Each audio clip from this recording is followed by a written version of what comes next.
Hey everyone, and welcome. Ever felt like the world was stacked against you? Like you were facing impossible odds, with pressure coming from every direction? Today we're diving into one of the most incredible stories ever told. A tale of courage, unwavering faith, and defying expectations that will absolutely blow your mind. We're talking about Daniel, a young man ripped from everything he knew, thrust into the heart of a ruthless, power-hungry empire, and forced to confront kings, blazing furnaces, and even hungry lions. But this isn't just some dusty history lesson. This is a story about you and me. It's about how to stay true to yourself when everything around you is screaming at you to conform, to compromise, to give up. It's about finding your anchor in the storm, about standing firm when everyone else is bending. And trust me, the lessons we can learn from Daniel are more relevant today than ever before. We're going to unpack this incredible journey step by step and see how Daniel's ancient wisdom can empower us to navigate the challenges of our modern lives. So, buckle up, because this is going to be an adventure. Part 1. The Fall of Jerusalem and the Exile's Beginning. Our story begins in chaos and upheaval. Imagine Jerusalem, a city once vibrant with life, culture, and faith, now under siege. The year is approximately 605 BC. The Babylonian Empire, under the ruthless and ambitious King Nebuchadnezzar, is on a relentless march of conquest, expanding its power across the ancient Near East. Jerusalem, the heart of the Jewish faith, the city of David, is directly in its path. Nebuchadnezzar wasn't just interested in conquering territory, he was a master of psychological warfare. He understood that to truly dominate a people, you had to crush their spirit, dismantle their culture, and break their connection to their heritage and their God. This wasn't just a military campaign, it was a deliberate and calculated assault on the very soul of the Jewish people. Among the captives taken from Jerusalem was a young man named Daniel. The Bible describes him as being of noble birth, possessing intelligence, good looks, and a remarkable aptitude for learning. But these qualities, while impressive, weren't what would ultimately define him. It was his unwavering faith in the God of Israel, his unshakable commitment to his principles, that would set him apart and shape his destiny. Let's pause here and truly consider the trauma of exile. Imagine the sights, sounds, and smells of your home, the familiar streets, the faces of your loved ones, the comfort of your daily routines. Now imagine all of that being ripped away in an instant, the familiar replaced by the harsh reality of foreign soldiers, a language you don't understand, and the constant fear of the unknown, the sheer terror of being forced to march hundreds of miles across harsh and unforgiving terrain, unsure of your destination, unsure if you'll ever see your family or friends again. It's a level of displacement that's almost impossible for many of us to comprehend in our modern world. We have access to instant communication, to resources, to a level of security that Daniel and his fellow exiles could only have dreamed of. To be so completely uprooted, so utterly vulnerable, is a trauma that would break most people. And yet, this is where Daniel's story begins. This is where his faith is first tested. This wasn't a passive faith, a set of beliefs held privately in his heart. Daniel's faith was active, it was visible, it was the driving force behind every decision he made, every action he took. And that's a crucial distinction. True faith isn't just about what you believe, it's about how you live. It's about the choices you make, even when those choices are incredibly difficult, even when they put you at odds with the world around you. Think about a time in your own life when you had to stand up for something you believed in, even when it was unpopular, even when it was risky. Maybe it was at school, at work, or even within your own family. Maybe you had to speak out against injustice, defend someone who was being bullied, or simply refuse to participate in something that went against your core values. It's hard, isn't it? The pressure to conform, to go along with the crowd, to avoid making waves can be immense. But that's exactly the kind of pressure Daniel faced, and he faced it with courage, with grace, and with an unshakable conviction. I remember a situation in my own life when I was working on a project with a team, and I discovered that some of my colleagues were engaging in unethical practices. I knew I should report it, but I was terrified. I was afraid of being ostracized, of being labeled a troublemaker, of damaging my career prospects. But I thought about Daniel, about his willingness to stand up for what was right, even when it meant risking his life. And that gave me the courage to do the right thing. It wasn't easy, and there were definitely consequences. But I knew I had done what was right. And that's what Daniel's story teaches us. Integrity matters, even when it's difficult, even when it costs us something. Part 2. The Babylonian Brainwashing and the Power of Principle. Arriving in Babylon, Daniel and his companions, Hananiah, Mishael, and Azariah, were thrust into a completely alien world. Imagine the sensory overload, the towering ziggurats, the bustling markets filled with exotic goods, the strange languages and customs, the elaborate rituals of Babylonian worship. It was a deliberate and calculated attempt to overwhelm them, to strip them of their Jewish identity and mold them into loyal servants of the empire. Nebuchadnezzar had a sophisticated plan. He selected the best and brightest of the young captives and put them through an intensive training program. They were to learn the Chaldean language, literature, astronomy, astrology, and all the intricacies of Babylonian culture and administration. It was essentially a forced assimilation program, designed to turn them into Babylonian elites, loyal to the king and steeped in the empire's ideology. This wasn't just about learning facts and figures. It was about immersing themselves in a completely different worldview. The Chaldeans were renowned for their knowledge of the stars, their mathematics, and their literature. But their knowledge was often intertwined with their polytheistic religion, with their belief in astrology and divination, practices that were strictly forbidden by the Jewish faith. This presented a profound challenge for Daniel and his friends. How could they learn from this culture, gain valuable knowledge and skills without compromising their monotheistic faith? How could they separate the wheat from the chaff, the valuable insights from the pagan influences that permeated Babylonian society? This is a challenge that resonates deeply with many of us today, especially those of us who work or study in secular environments. We're constantly exposed to a wide range of ideas, perspectives, and values, some of which may be challenging or even contradictory to our own beliefs. How do we navigate that? How do we learn critically without being swept away by every new trend or ideology? How do we maintain our integrity and our faith in a world that often seems hostile to both? I remember taking a university course where the professor was openly critical of religious belief. He presented sophisticated arguments against the existence of God, and many of my classmates were swayed by his reasoning. It was a challenging time for me, a time when I had to really wrestle with my own beliefs, to examine the evidence, to think critically about what I believed and why. But I didn't abandon my faith. I engaged with the arguments, I did my own research, I sought out mentors and resources that could help me understand the issues more deeply.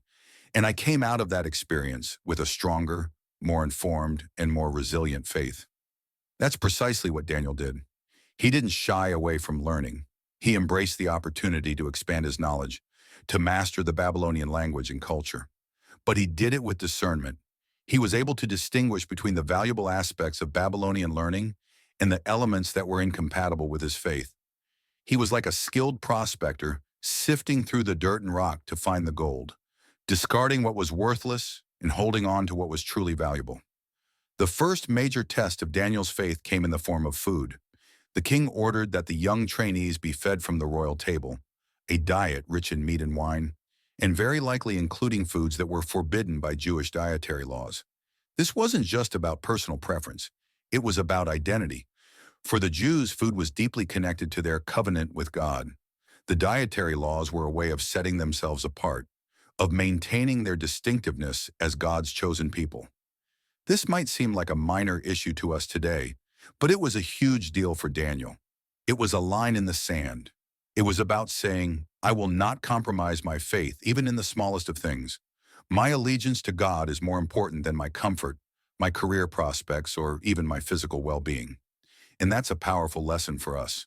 The small compromises we make, the little ways we bend to the pressure of the world, can erode our integrity over time. They can create a slippery slope that leads us further and further away from our values. Daniel understood that. But Daniel wasn't reckless or confrontational. He didn't stage a dramatic protest or refuse to cooperate. He used wisdom. He approached the chief official, Ashpenaz, with a respectful and reasonable request. He proposed a test. Let him and his friends eat only vegetables and water for 10 days, and then compare their appearance and health to that of the other trainees who were eating the king's food. This was a brilliant move.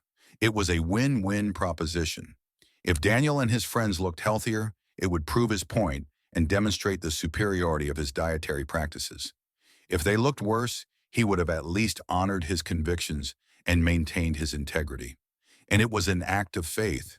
He was trusting that God would sustain them, even on a simple diet, that God would honor their commitment to him. And the result? After 10 days, Daniel and his friends looked healthier and stronger than those who ate the king's rich food. This wasn't just about nutrition, it was a miracle. It was God's way of vindicating Daniel's faith and demonstrating his power, even in the heart of a pagan empire. This isn't to say that God will always miraculously intervene if we make a stand for our beliefs. Sometimes, faithfulness leads to hardship, to suffering, even to death. But it does show that God honors those who honor him. And it shows that sometimes the most effective way to witness to our faith is not through words, but through actions. Daniel's quiet act of obedience, his willingness to stand up for his principles, spoke volumes to those around him. He demonstrated that it was possible to be faithful to God and to be a valuable member of Babylonian society. He didn't have to choose between his faith and his career. He found a way to integrate them, to live out his faith in a way that was both respectful and transformative. Think about how this applies to our lives. Are there areas where we're tempted to compromise, to go along with the crowd, to avoid making waves? Are there small choices we make, day in and day out, that reflect our values or that undermine them? Daniel's example challenges us to be intentional about our choices, to be mindful of the impact we're having on others, and to be willing to stand up for what we believe in, even when it's difficult. Part 3. Dreams, Visions, and the Unveiling of God's Sovereignty. Daniel's faithfulness in the seemingly small matter of his diet opened the door to greater opportunities and greater challenges. And those opportunities came in the form of dreams. Nebuchadnezzar, despite his power and his arrogance, was a troubled man. He was plagued by nightmares, visions that shook him to his core and left him deeply disturbed. One night he had a dream so profoundly unsettling that he couldn't even remember it upon waking. But he knew, with a deep and unsettling certainty, that it was important, that it held a message of profound significance. He summoned all his wise men, the magicians, the astrologers, the enchanters, the Chaldeans, the supposed experts in the mystical arts, and demanded that they not only interpret the dream, but tell him what he had dreamed. This was an outrageous and seemingly impossible demand. Nebuchadnezzar was essentially asking the impossible. He was testing their claims of supernatural knowledge, challenging their very legitimacy. And, in his paranoia and growing frustration, he was setting them up for failure.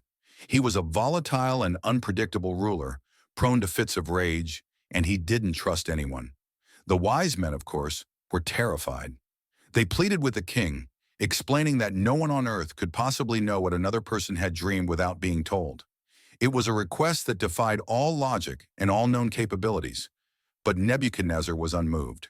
He was convinced that they were either incompetent or conspiring against him.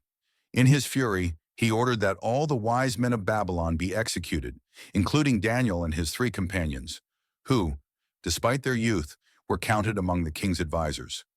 Faced with imminent death, Daniel did what he always did. He turned to God. He didn't panic. He didn't despair. He didn't try to rely on his own cleverness or ingenuity.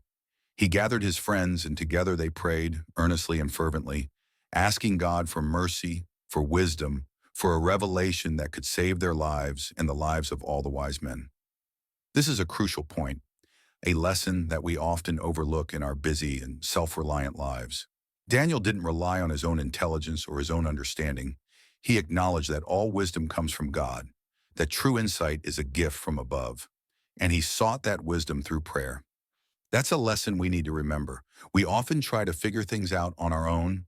We rely on our own resources and our own abilities, and we forget to ask God for guidance, for wisdom, for the power to overcome the challenges we face. And God answered Daniel's prayer. In a vision during the night, God revealed to Daniel both the content of Nebuchadnezzar's forgotten dream and its profound interpretation. Imagine the relief, the gratitude, the awe that Daniel must have felt. This wasn't just a personal victory. It was a demonstration of God's power, his faithfulness, and his sovereignty over all things. The following morning, Daniel, emboldened by the divine revelation, went before the king. He didn't boast of his own abilities. He gave all the glory to God. He declared, "There is a God in heaven who reveals mysteries, and he has made known to King Nebuchadnezzar what will be in the latter days." Daniel then proceeded to describe Nebuchadnezzar's dream in vivid detail. The king had seen a giant statue, a magnificent and terrifying image, made of different metals. The head was made of pure gold, the chest and arms of silver, the belly and thighs of bronze, the legs of iron, and the feet a mixture of iron and baked clay. Then in the dream, a stone, cut out without human hands, supernaturally hewn from a mountain, struck the statue on its feet of iron and clay, and the whole colossal image crumbled to dust. The wind blew away the remnants of the statue, leaving no trace. But the stone that had struck the statue grew into a great mountain that filled the whole earth. Nebuchadnezzar, listening intently, was astonished. Daniel had not only recounted the dream he had forgotten, but described it in precise and compelling detail.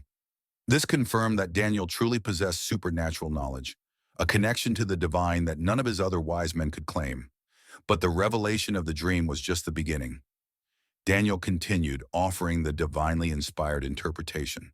The statue, he explained, represented a succession of kingdoms, a sequence of world empires that would rise and fall throughout history.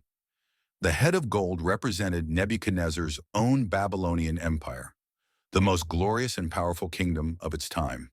The silver represented the Medo-Persian Empire, which would conquer Babylon and succeed it as the dominant power. The bronze represented the Greek Empire, under the leadership of Alexander the Great, which would conquer the Medes and Persians and spread its influence across a vast territory. The iron represented the Roman Empire, known for its military might, its iron discipline, and its extensive reach. The feet of iron mixed with clay represented a divided kingdom, a kingdom that would be strong in some aspects but weak and brittle in others. This is often interpreted as the various successor states that emerge after the fall of the Roman Empire, or even as a representation of the ongoing divisions, conflicts, and political instability that we see in the world today. But the most crucial element of the dream, the most significant symbol, was the stone cut out without human hands.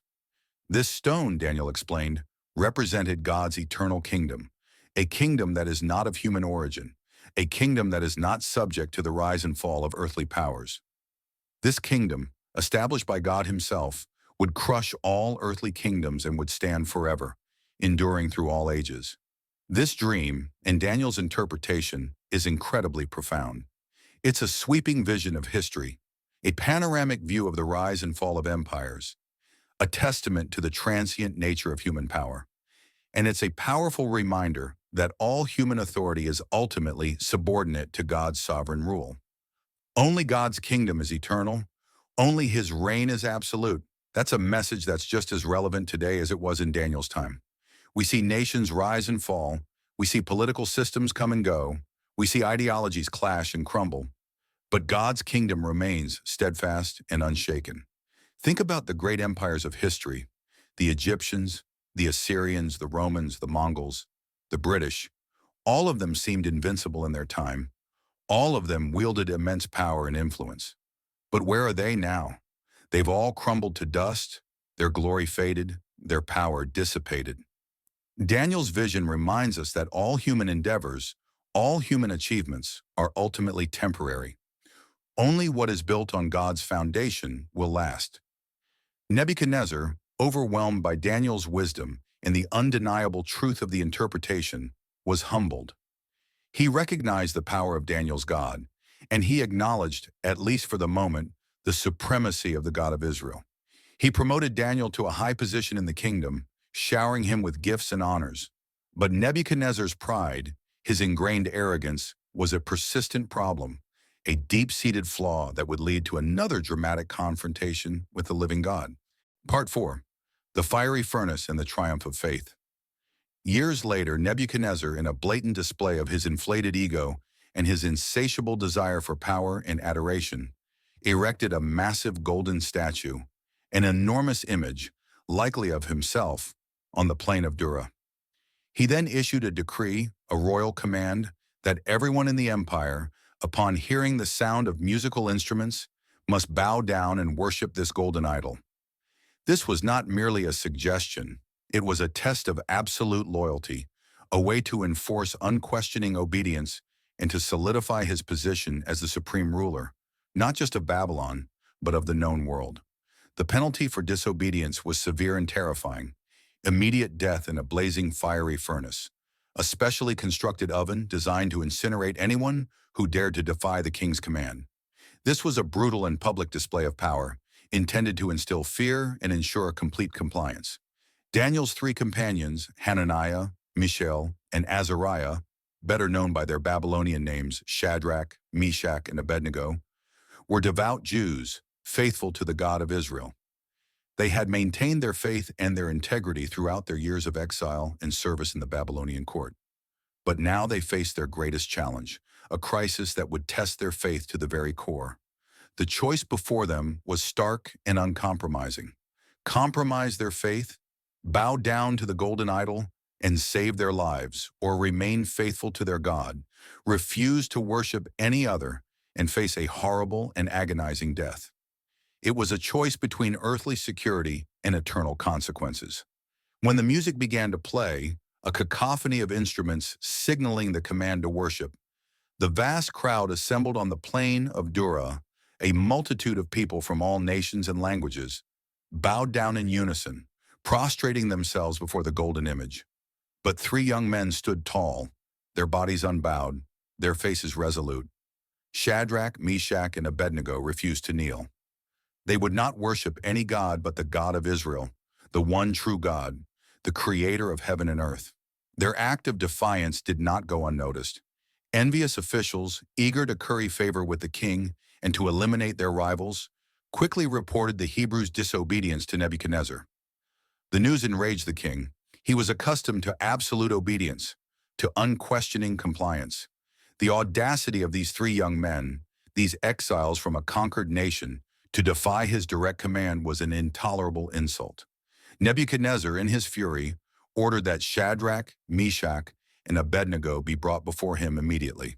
He gave them one last chance to recant, one last opportunity to save themselves from the fiery furnace. He questioned them, his voice filled with rage and disbelief. "Is it true, Shadrach, Meshach, and Abednego, that you do not serve my gods or worship the image of gold I have set up?"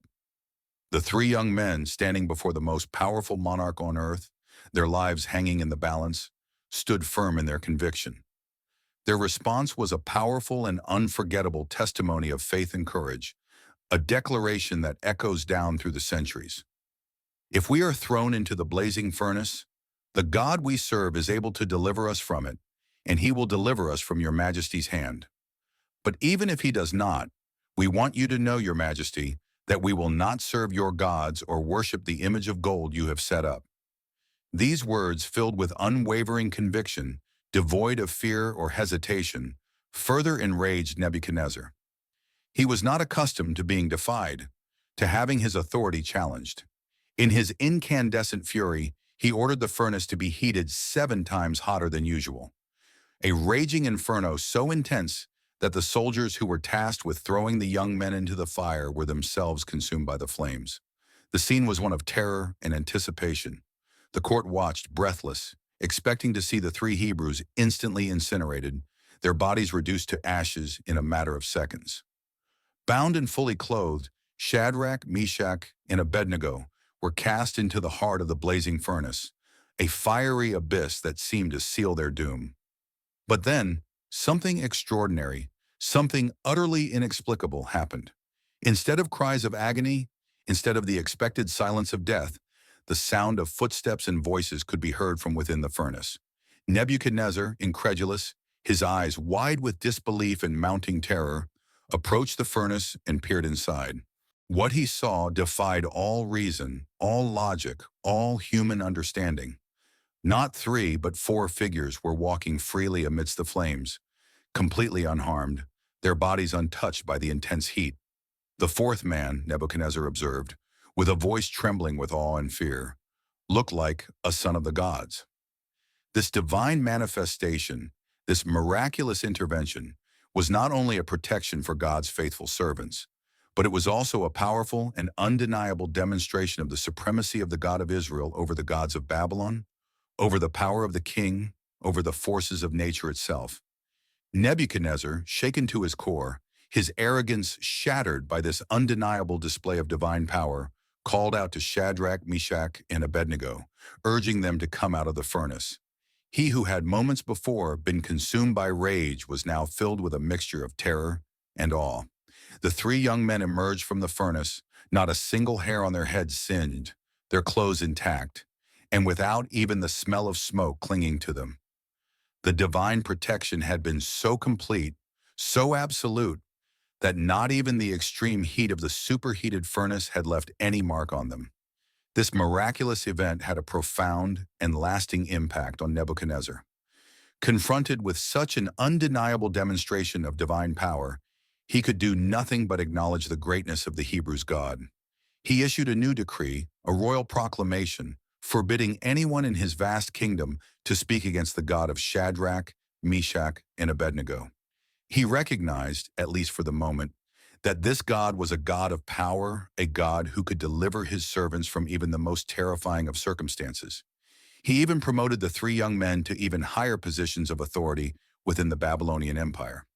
The story of the fiery furnace is more than just a tale of miraculous deliverance. It's a powerful testament to God's faithfulness to those who remain loyal to him, even in the face of death, even in the most extreme and challenging circumstances. Shadrach, Meshach, and Abednego did not know if they would be spared. They did not have a guarantee of divine intervention, but they chose integrity over self-preservation, trusting that God would be with them, regardless of the outcome. There, even if he does not, is the key to understanding their faith. It's the essence of true devotion. It's saying, my faith is not conditional on a miracle. My faith is not based on what God does for me. My faith is based on who God is. It's a faith that is rooted in a deep and unwavering trust in God's character, in his goodness, in his sovereignty, even when circumstances seem to contradict those truths. This story also teaches us about the nature of true worship and true loyalty. The vast crowd on the plain of Dura bowed down to the golden idol out of fear, out of compulsion, out of a desire to conform and to avoid the king's wrath. But Shadrach, Meshach, and Abednego demonstrated that true worship comes from the heart, from a genuine conviction, and it cannot be forced or coerced. Their refusal to compromise, even under the threat of a horrific death, is a powerful example of integrity and moral courage. The presence of the fourth man in the furnace, often interpreted as a pre-incarnate appearance of Jesus Christ, the Son of God, is a deeply comforting and profoundly significant image. It reminds us that in our most difficult moments, in our own fiery furnaces of suffering, trial, and persecution, we are not alone. God is with us, walking beside us, protecting us, sustaining us, even when we can't see him, even when we can't feel his presence. Part 5. Nebuchadnezzar's Humiliation and Restoration. Continued. We left off with Nebuchadnezzar's dramatic shift after witnessing the miracle in the fiery furnace. However, despite these profound encounters with the power of the God of Israel, Nebuchadnezzar's heart, hardened by years of unchecked power and pride, remained susceptible to arrogance. His fundamental flaw, his self-centeredness, hadn't been fully eradicated. The next chapter in Nebuchadnezzar's life and in Daniel's prophetic ministry unfolds with another divinely sent dream. This time, the vision is even more personal and directly addresses Nebuchadnezzar's inflated ego. One night, while resting in his opulent palace, surrounded by the symbols of his vast power and wealth, Nebuchadnezzar was visited by a deeply disturbing dream. Before his eyes, a majestic tree, immense in size and breathtaking in its beauty, rose from the earth. This tree was so tall that its top reached to the heavens, and its branches extended to the ends of the earth, providing shelter for all the animals of the field and food for all living creatures. It was a vision of abundance, prosperity, and dominion, a clear reflection of Nebuchadnezzar's own kingdom and his perception of his own global significance. But the serene and idyllic scene quickly shifted. A heavenly being described as a watcher, a holy one, descended from heaven with an alarming and decisive decree. The order was clear, relentless, and filled with ominous implications. Chop down the tree and cut off its branches, strip off its leaves and scatter its fruit. Let the animals flee from under it and the birds from its branches. The magnificent tree, the symbol of power and provision, was to be reduced to a mere stump, bound with bands of iron and bronze, left exposed to the elements and the wild animals of the field. The dream continued, taking an even more bizarre and shocking turn. The heavenly voice declared that the heart of a man would be changed to the heart of a beast, and that 7 times, generally interpreted as 7 years, would pass over him in this altered state. This dramatic and dehumanizing transformation had a specific and clearly stated purpose, so that the living may know that the Most High is sovereign over all kingdoms on earth and gives them to anyone he wishes. Shaken to his core by this terrifying vision, Nebuchadnezzar, remembering Daniel's previous accuracy in interpreting his forgotten dream, once again summoned his wise men and advisors. As before, none of them, despite their supposed expertise in the mystical arts, could offer any explanation, any interpretation of the king's unsettling dream. Their inability only heightened Nebuchadnezzar's anxiety and frustration. Then Daniel, known in the Babylonian court by his Babylonian name, Belteshazzar, was brought before the king. Nebuchadnezzar, recalling Daniel's previous wisdom and his demonstrated connection to the divine, placed his hopes on this exiled Hebrew prophet to decipher the meaning of this new and terrifying enigma. Upon hearing the details of the dream, Daniel was visibly astonished and deeply troubled. For a full hour he remained silent, wrestling with the profound and disturbing implications of the vision. He understood, with a clarity that none of the other wise men possessed, that this dream was a direct message from God, a message of judgment and impending humiliation for the proud king. The king, sensing Daniel's hesitation and his obvious distress, encouraged him to speak freely, assuring him that he would not be punished for revealing the truth, no matter how unpleasant it might be. This dramatic pause, this moment of silence before the storm, highlights the weight of the message Daniel was about to deliver. It reminds us that sometimes the most needed truth is also the hardest to speak, especially when speaking truth to power.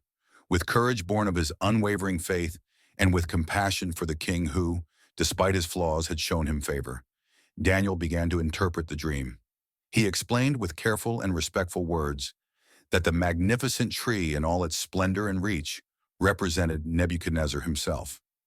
His kingdom had grown and become incredibly powerful. His influence extended across the known world, his authority seemingly unmatched. However, the decree to cut down the tree, to reduce it to a mere stump, was a divine warning, a pronouncement of judgment on Nebuchadnezzar's unchecked pride. His arrogance, his self-reliance, his belief that he was the source of his own greatness had gone too far. He had forgotten, or perhaps never truly acknowledged, that his power and authority came from God, that he was merely a steward, not the ultimate sovereign. The interpretation continued, unfolding with a grim and unavoidable prediction. Nebuchadnezzar, the mighty king, would be driven away from human society. He would lose his mind, his reason, his very humanity. He would live with the wild animals of the field, like an ox. He would eat grass, and his body would be drenched with the dew of heaven. This degrading and dehumanizing state would last for 7 times, understood to be 7 years, until the king learned a profound and humbling lesson, that the Most High God rules over the kingdoms of men and gives them to whomever he chooses. Daniel, showing remarkable compassion and pastoral concern for a king who had previously threatened his life and the lives of his friends, concluded his interpretation with an urgent and heartfelt plea.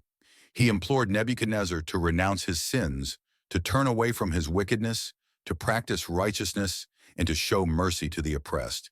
He suggested, with a glimmer of hope, that sincere repentance, a genuine change of heart and behavior, might avert the impending judgment, or at least prolong his prosperity.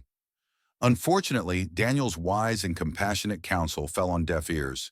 Nebuchadnezzar, despite the terrifying vision and Daniel's clear warning, remained hardened in his pride. 12 months passed, a full year, and the king, seemingly untouched by the prophecy, continued in his arrogant ways. One day, as he was walking on the roof of his royal palace in Babylon, surveying the magnificent city, the sprawling gardens, and the towering ziggurats, all symbols of his power and achievement, he boasted aloud, "Is not this the great Babylon I have built as the royal residence, by my mighty power and for the glory of my majesty?" Little did he know that these words, these arrogant boasts, would seal his fate. The moment the words left his mouth, a voice from heaven, the same voice that had spoken in the dream, declared that his royal authority had been taken from him. Immediately, instantaneously, the prophecy began to be fulfilled. Nebuchadnezzar was driven away from human society. He lost his reason, his mind shattered, and he began to behave like a wild animal. He ate grass like an ox. His body was drenched with the dew of heaven.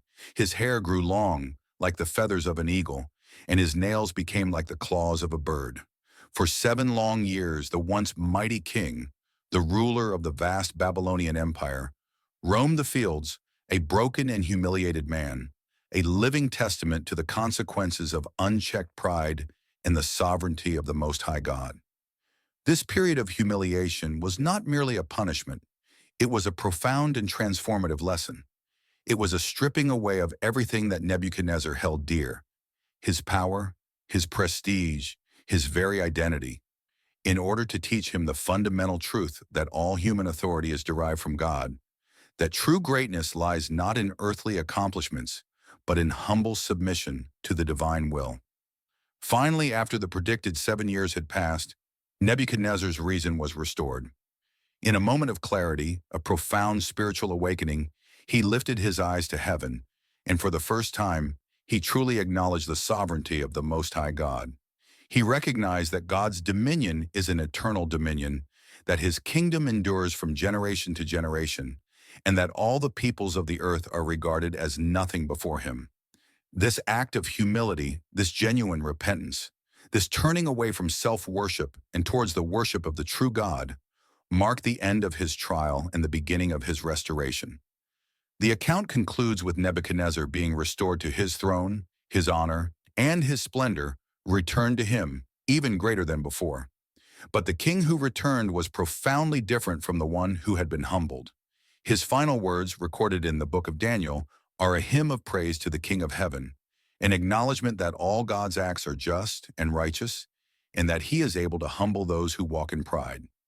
This powerful narrative offers timeless lessons about pride, humility, the sovereignty of God, and the transformative power of repentance.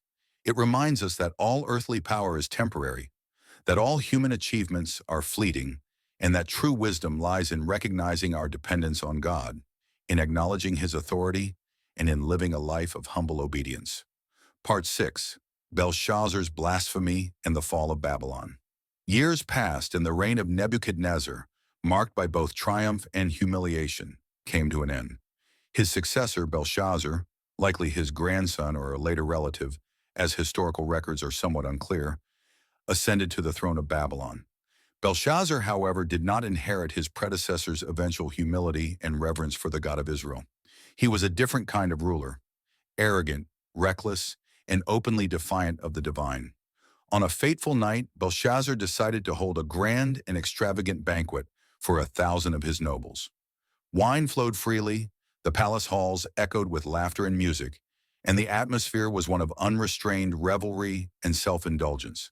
Belshazzar, intoxicated by the wine, the power he wielded, and his own inflated sense of importance, had an idea that would seal his fate and bring about the downfall of the mighty Babylonian Empire.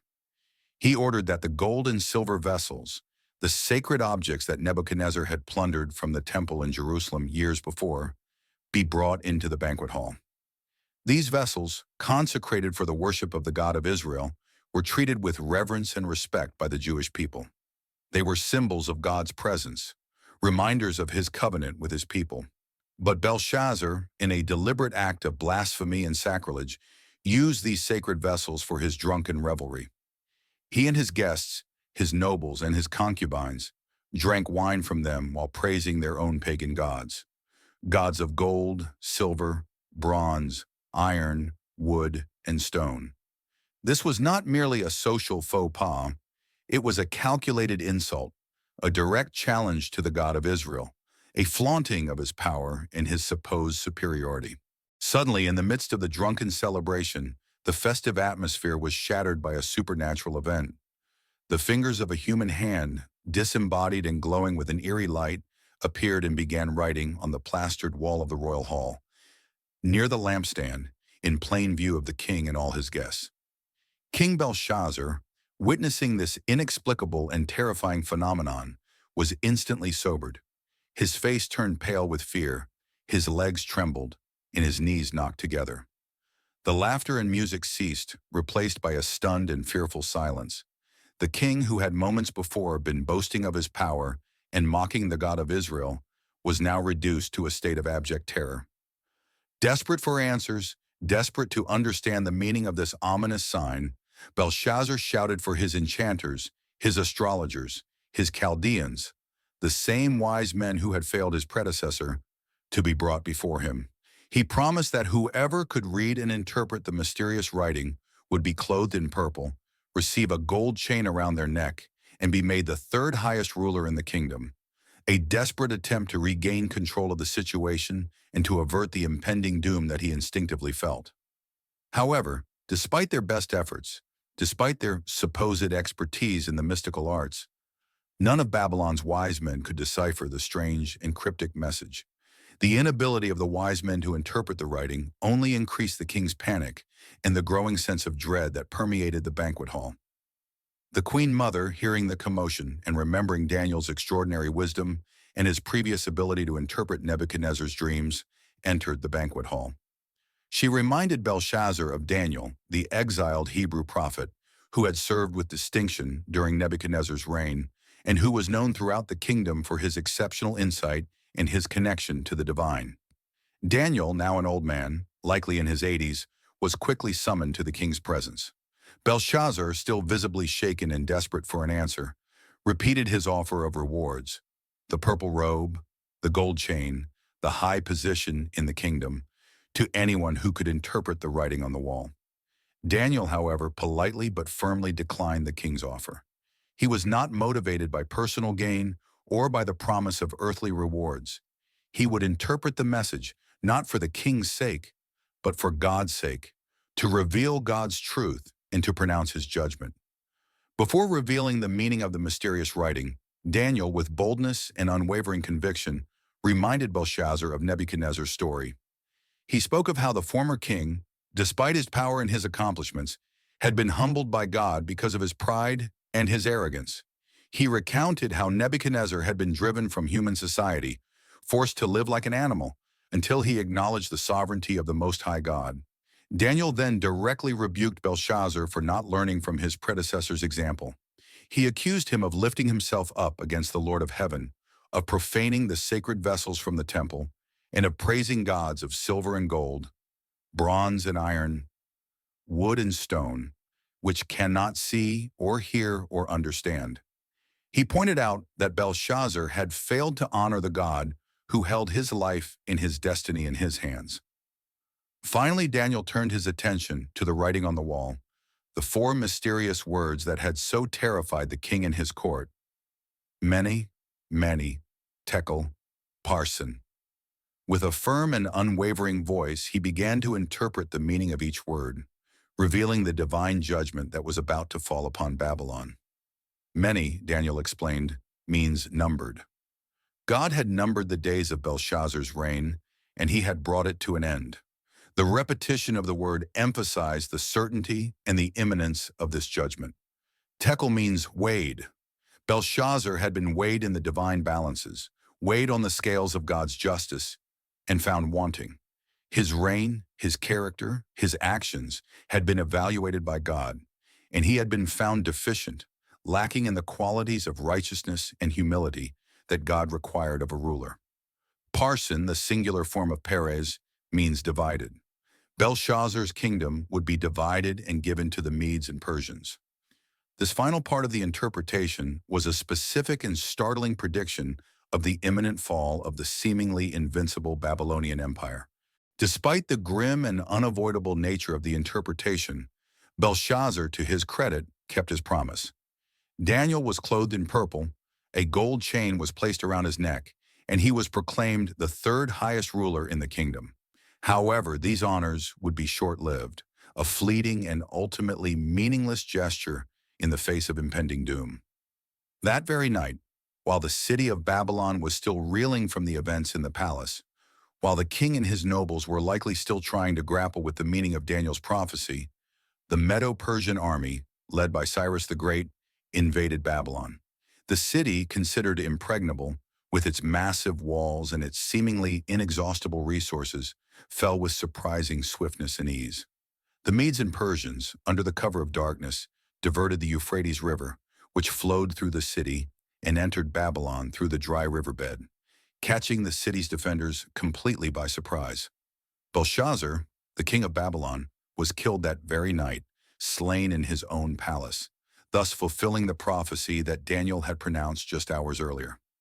The great Babylonian Empire, which had dominated the Middle East for decades, which had seemed so powerful and so enduring, came to a sudden and ignominious end, replaced by the rising power of the Medo-Persian Empire.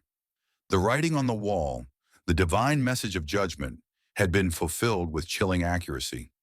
The story of Belshazzar's feast and the fall of Babylon is a powerful reminder of the consequences of pride, blasphemy, and defiance of God. It's a testament to the sovereignty of God over all nations and all rulers, and it's a warning that judgment, though it may be delayed, will ultimately come. Part 7, The Lion's Den and the Power of Unwavering Faith. With the fall of Babylon and the rise of the Medo-Persian Empire, a new era began, not only for the ancient world, but also for Daniel and the Jewish people in exile. Darius the Mede, likely a sub-king or governor under Cyrus the Great, took control of Babylon. Recognizing Daniel's exceptional wisdom, his integrity, and his proven administrative abilities, Darius appointed him as one of the 3 chief administrators of the kingdom, with plans to eventually elevate him to a position of authority over the entire government. Daniel, despite his advanced age, he was likely in his 80s by this time, soon distinguished himself above all the other administrators and satraps, provincial governors. His competence, his honesty, his unwavering commitment to justice and fairness were so remarkable that King Darius considered placing him in charge of the entire kingdom, a position of immense power and prestige, unprecedented for an exile from a conquered nation. This prospect of Daniel's elevation, however, aroused the envy and resentment of the other officials. They were jealous of his influence, his access to the king, and his impeccable reputation. They saw him as an outsider, a foreigner, a threat to their own power and ambitions. Determined to find a way to discredit Daniel, to remove him from his position of influence, they meticulously investigated his conduct in governmental affairs. They scrutinized his records, they examined his decisions, they searched for any evidence of corruption, negligence, or malfeasance, but they could find nothing. Daniel's integrity was unimpeachable. He was scrupulously honest, meticulously careful, and completely dedicated to serving the king and the kingdom with fairness and justice. Realizing that they could not find any legitimate grounds to accuse Daniel of professional misconduct, the conspirators, driven by their envy and their hatred, turned their attention to his religious life. They knew that Daniel was a devout Jew, unwavering in his faith, unyielding in his commitment to the God of Israel. They knew that nothing would make him compromise his religious principles, not even the threat of death. The officials then devised a cunning and diabolical plan, a trap designed to exploit Daniel's faithfulness to his God. They approached King Darius with a flattering proposal, a seemingly innocent request designed to appeal to the king's vanity and to solidify his authority. They proposed a royal decree, a law stipulating that for a period of 30 days, no one in the kingdom could make any petition, any prayer, to any god or man except to King Darius himself. Any violation of this decree, they suggested, would be punished by a particularly gruesome and terrifying death, being thrown into a den of lions, a pit filled with hungry beasts, a fate designed to instill fear and ensure absolute compliance. Darius, unsuspecting of the true intention behind the decree, was flattered by the proposal. He saw it as a way to consolidate his power, to assert his authority over the newly conquered Babylonian territory, and to be seen as a godlike figure by his subjects. He signed the document, making it an irrevocable law of the Medes and Persians, a law that, according to their custom, could not be altered or repealed, even by the king himself. When Daniel learned of the decree, he did not panic, he did not hide, he did not alter his long-established routine. As was his custom, 3 times a day, he went to his house, to an upper room where the windows faced towards Jerusalem, the city of his God, the city that lay in ruins, but the city that still held his heart and his hope. He opened the windows, a symbolic act of connection to his homeland and to his God, and he knelt down and prayed, giving thanks to God and making his petitions known to him. He did not pray in secret. He did not try to conceal his devotion. He knew the risks, he knew the penalty, but his commitment to God was more important to him than any earthly law, any threat of punishment, even the threat of a gruesome death. The officials who had been spying on Daniel, eagerly anticipating this moment, found him praying, making his petitions to his God, in direct violation of the king's decree. They rushed immediately to King Darius, their faces filled with feigned outrage and righteous indignation, to report Daniel's disobedience. Hearing the accusation, King Darius was deeply distressed, his heart filled with anguish and regret.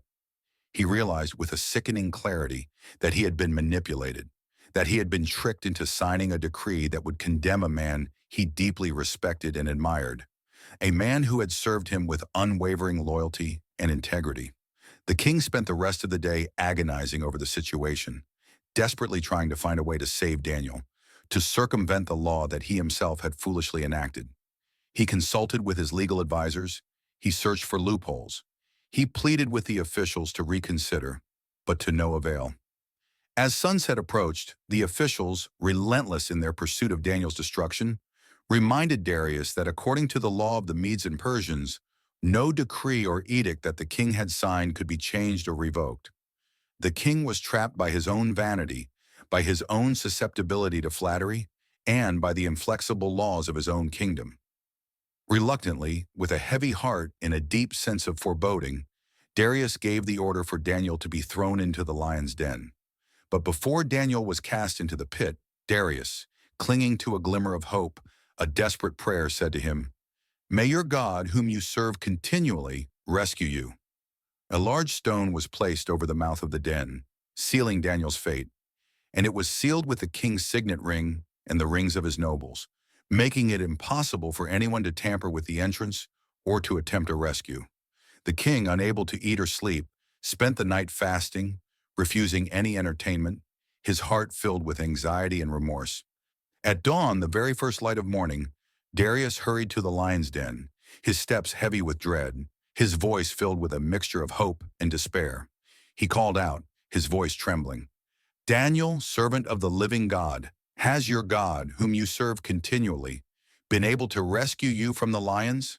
And from the darkness of the den, a voice clear and strong responded, "O king, live forever." "My God sent his angel, and he shut the mouths of the lions. They have not hurt me, because I was found innocent in his sight. Nor have I ever done any wrong before you, your majesty." To the king's immense relief and overwhelming joy, Daniel was alive, unharmed, miraculously preserved by the power of his God. Darius, ecstatic, immediately ordered that Daniel be lifted out of the den. When Daniel was brought up, no wound, no scratch, not even a sign of injury was found on him, because he had trusted in his God. At the king's command, the men who had falsely accused Daniel, the officials who had plotted his downfall, were thrown into the lion's den, along with their wives and children, a harsh and brutal punishment, typical of the ancient world, but a clear indication of the king's rage and his recognition of their treachery. The lions, no longer restrained by divine intervention, overpowered them instantly, crushing their bones before they even reached the floor of the den. This act of divine justice, this dramatic reversal of fortune, demonstrated the seriousness with which God viewed the unjust persecution of his faithful servant. It was a vindication of Daniel's integrity, a confirmation of his unwavering faith, and a powerful testimony to the power and sovereignty of the God of Israel. King Darius, deeply impacted by these extraordinary events, then issued a new decree, a proclamation that went out to all the peoples, nations, and languages throughout his vast kingdom. He commanded that everyone should fear and reverence the God of Daniel, recognizing him as the living God, the one who endures forever, whose kingdom will never be destroyed, and whose dominion will never end. The decree exalted God's power, his ability to rescue and deliver, to perform signs and wonders in the heavens and on the earth. It was a remarkable acknowledgement of God's supremacy, a public confession of faith from a pagan king, a testament to the impact of Daniel's unwavering faithfulness. Daniel's experience in the lion's den became a powerful and enduring symbol of faith, courage, and divine protection. It's a story that has resonated with believers for centuries, inspiring them to remain faithful to God even in the face of persecution, even when confronted with seemingly insurmountable challenges. Daniel's courage, his refusal to compromise his faith, even under the threat of a gruesome death, is a powerful example for us today. We may not face literal lions, but we all face challenges to our faith, pressures to conform, temptations to compromise our values. Daniel's story reminds us that obedience to God, even when it's difficult, even when it's costly, is always the right choice. The miraculous deliverance of Daniel had a profound impact, not only on his own life, but on the entire kingdom. His position of influence was strengthened, and he prospered during the remainder of Darius's reign, and also in the subsequent reign of Cyrus the Persian, the king who would eventually issue the decree allowing the Jewish exiles to return to Jerusalem and rebuild their temple. Daniel's wisdom continued to shape the events of the empire, and his reputation as a man of integrity, of unwavering faith, and of extraordinary spiritual power grew even more. He became a living legend, a testament to the power of God to work through those who trust in him. The story of Daniel in the lion's den became one of the most well-known and beloved accounts in the Bible. It captures the imagination with its drama, its suspense, and its miraculous divine intervention. But more than that, it illustrates fundamental themes of faith, the importance of consistent prayer, the courage to remain faithful to God even in the face of death, and God's power to deliver his servants from even the most seemingly impossible situations. The narrative also highlights the consequences of envy, jealousy, and manipulation, as well as God's sovereignty over human affairs. It reminds us that God sees the hearts of men, that he judges righteously, and that he will ultimately vindicate his faithful servants. In the years that followed, Daniel continued to serve in the Persian government, advising kings and interpreting divine mysteries. But his experience in the lion's den remained a powerful and enduring testament to his faith and to the power of his God. This event not only solidified his reputation among the Persians, but it also strengthened the faith of the exiled Jewish people, reminding them that even in a foreign land, under the rule of pagan kings, their God was still in control, still watching over them, and still capable of performing miracles on their behalf. Thus, the episode of the lion's den became not just a chapter in Daniel's life, but a lasting symbol of faith, courage, and divine protection, a story that continues to inspire and encourage believers to this day. Part 8. Daniel's Visions in the Hope of God's Kingdom.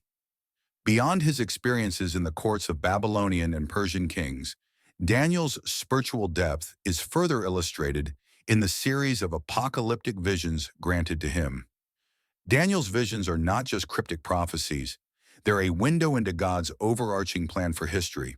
They're filled with symbolic imagery, beasts, horns, angels, and celestial beings. That can be challenging to interpret, but the core message is clear.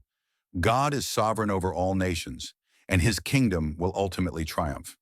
It's important to approach these visions with humility and a willingness to learn. There are different interpretations of the specific details, and it's easy to get bogged down in trying to decipher every symbol. But the overarching message is one of hope and assurance for God's people. Let's touch on some of the key visions. In Daniel chapter 7, Daniel sees four great beasts rising out of the sea, representing four successive world empires. These are generally interpreted as Babylon, Medo-Persia, Greece, and Rome. Each beast is more terrifying than the last, representing the increasing wickedness and oppression of these empires. But then Daniel sees a vision of the Ancient of Days, God himself sitting on his throne, judging the nations. The beasts are destroyed, and the Son of Man, a figure representing the Messiah, is given dominion, glory, and a kingdom that will never end. This is a powerful vision of God's ultimate victory over evil. In Daniel chapter 8, Daniel sees a vision of a ram and a goat representing the Medo-Persian and Greek empires. The goat, with a prominent horn representing Alexander the Great, conquers the ram. But then the horn is broken, and four smaller horns emerge, representing the four kingdoms that arose after Alexander's death. From one of these horns, a little horn emerges, representing Antiochus IV Epiphanes, a Seleucid king who persecuted the Jews and desecrated the temple in Jerusalem. This little horn is a type of the Antichrist, a figure who will oppose God and his people in the end times.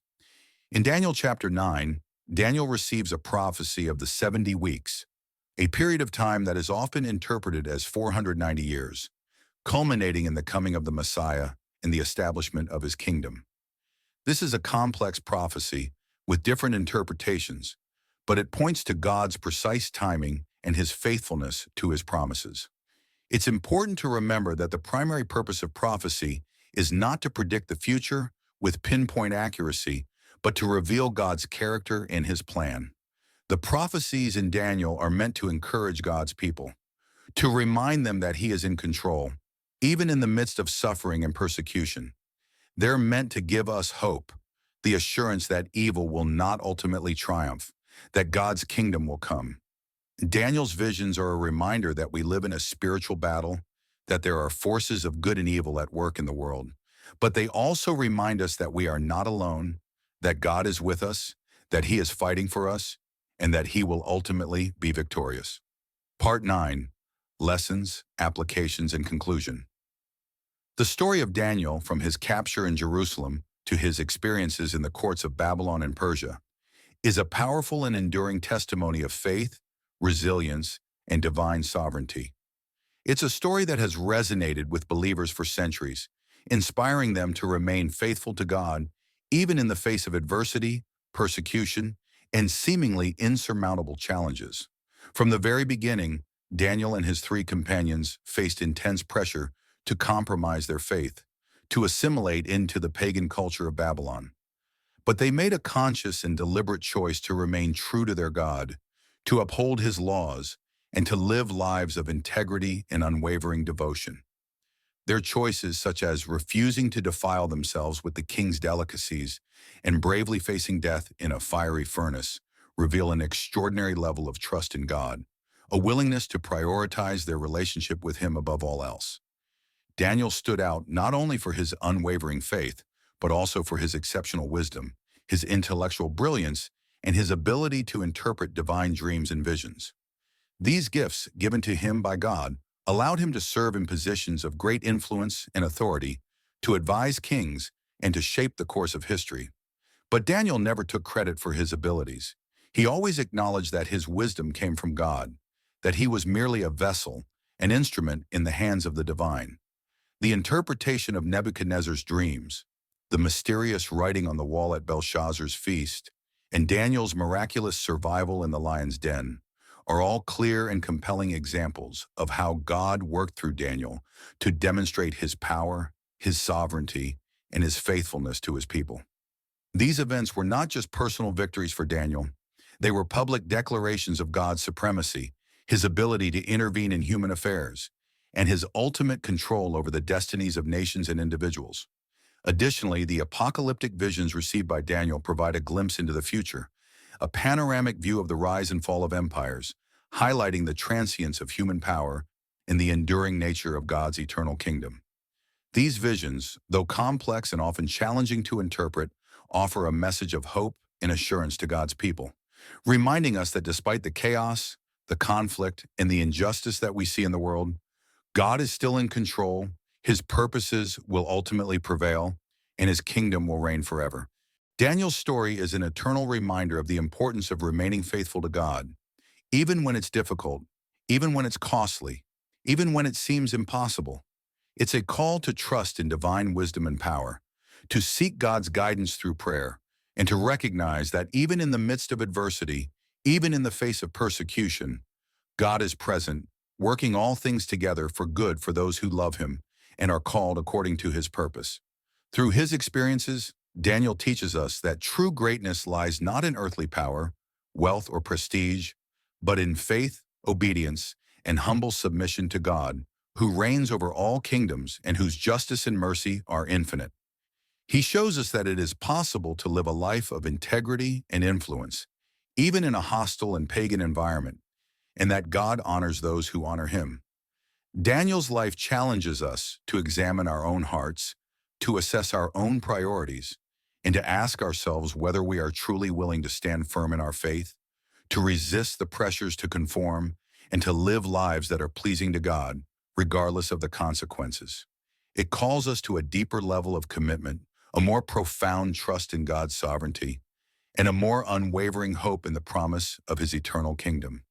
It is a powerful and beautiful story,